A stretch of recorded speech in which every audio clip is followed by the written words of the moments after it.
Diwata, congrats daw sa bago mong kusina. Mayana, mayana. Si Diwata. Ayan yung longganisa niya.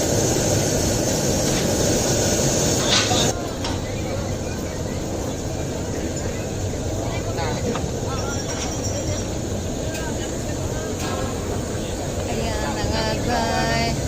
Sige na, dali na.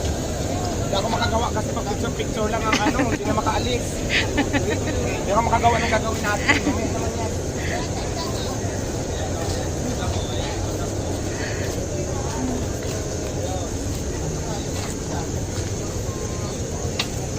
Ang haba na naman ang pila. Ganun lang yung forma niya.